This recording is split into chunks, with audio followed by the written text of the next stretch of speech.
One day in October 1995, I sat in Doctor Who's office at the ENT department of Anqing First Hospital. Her expression was somber. "There are 2 tumors in your sinuses, and things don't look good," she said gravely. Then came the crushing words, "You may have only 3 months." She handed me a treatment plan, but I barely glanced at it. "I don't have much time to waste," I murmured. Strangely, faced with the prospect of death, I did not panic. Perhaps this was fate. My name is Young Lee. I was born in 1947. Growing up in Anqing, Anhui province, I was number 4 among 6 kids.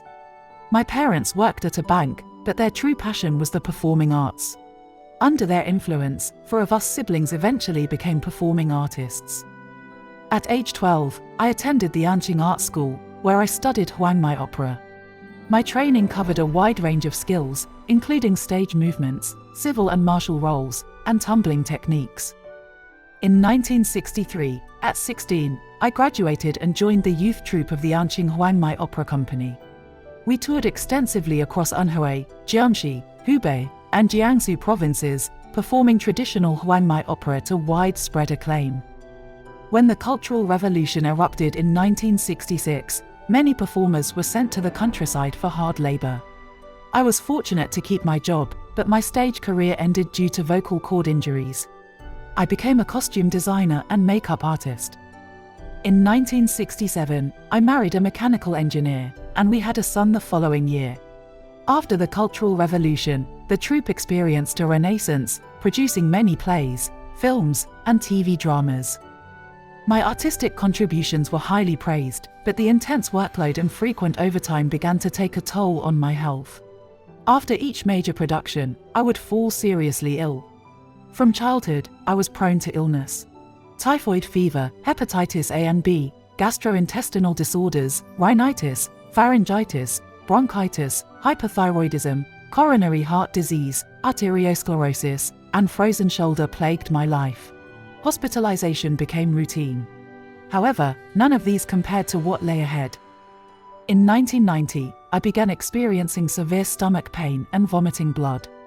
In September, a gastroscopy revealed a malignant tumor approximately 2.5 by 3 inches in size. Doctors insisted on immediate surgery, warning that without it, I had only 3 months to live. The 9-hour operation removed 90% of my stomach and the tumor. Post-surgery, the prognosis was grim. Doctors estimated I had at most 2 years left and recommended chemotherapy. At home, I survived on liquid foods like rice soup. Malnutrition and chemotherapy left me frail, with hair loss, a weight of 90 pounds, and a white blood cell count of 2,100, well below the normal range of 45,000 to 11,000. Chemotherapy was halted, leaving my recovery to my immune system. By late summer 1993, sharp pain in my right elbow revealed cancer had spread, with x-rays showing honeycomb-like bone damage.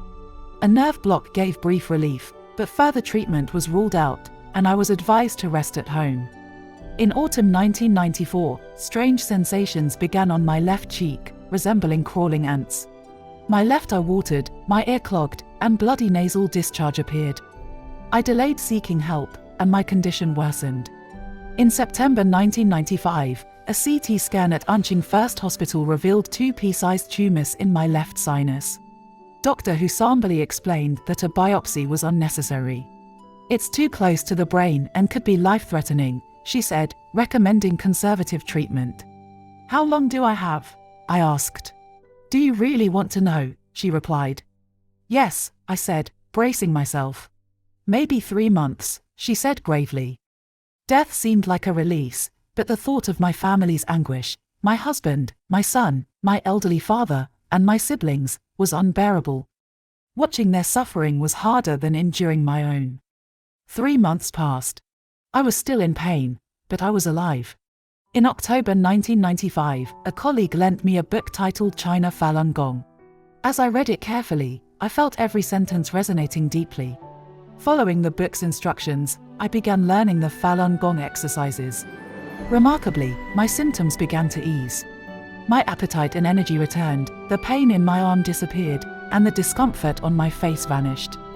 One day, I felt an itch in my nose. I took a deep breath and spat out a peanut-sized hard lump. Incredibly, the tumor had expelled itself. By spring 1996, I joined a local Falun Gong practice group. When acquaintances saw me, they were shocked. "You're still alive?" I joyfully shared my recovery story with them. From that day forward, I practiced Falun Gong daily, steadily regaining my health and vitality. My husband wholeheartedly supported me, and our family life became harmonious.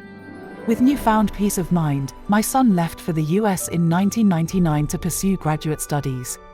My miraculous recovery inspired many. My elderly father and a sister also became practitioners. In July 1999, the Chinese Communist Party began persecuting Falun Gong practitioners, making me a primary target. For over 4 years, I endured constant surveillance, house raids, detentions, fines, and 4 abductions to brainwashing centers, each lasting over 20 days. Despite the pressure, I refused to renounce Falun Gong and shared my recovery story with my persecutors, leaving them speechless. My husband, though not a practitioner, stood by me and defended the truth during those difficult times. His support, however, made him a target too. He endured years of persecution, including imprisonment, which took a severe toll on his health. In 2005, he passed away, but on his deathbed, he urged me to continue practicing Falun Gong. In 2010, a senior official from the 610 office, a CCP agency dedicated to eradicating Falun Gong, visited the brainwashing center where I was detained. He came to make one final attempt to force me to abandon my beliefs after numerous failed efforts. Calmly, I recounted my story of healing through Falun Gong and exposed the CCP's horrific crimes. I even encouraged him to quit the party, which made him visibly agitated. "How dare you?" he exclaimed. Staying composed, I replied, "I'm saying this for your safety. Regardless of how you treat me, I sincerely wish you a bright future."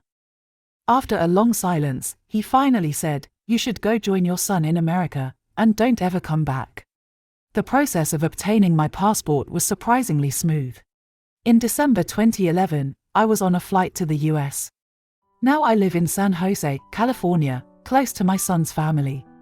For nearly 30 years, I have enjoyed robust health and boundless energy, without ever needing medical care or medication. At 78, I lead a fulfilling and active life, dedicating 4 hours each day to reading Falun Gong books and practicing the exercises. I frequently go to the Chinese consulate in San Francisco to raise awareness about the persecution of Falun Gong and regularly share insightful articles and videos on my Facebook, YouTube, and 2X accounts to spread the truth.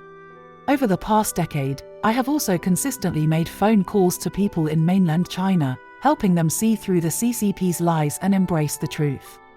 My son's family fully supports Falun Gong, and my grandchildren are both intelligent and kind-hearted. Recently, my granddaughter gave birth to a baby boy, making me a proud great-grandmother. For generations together, it's truly a special fortune for us. I am deeply grateful to Falun Gong and Master Li Hongji for giving me a second life and countless blessings. Please comment, like, and share my story.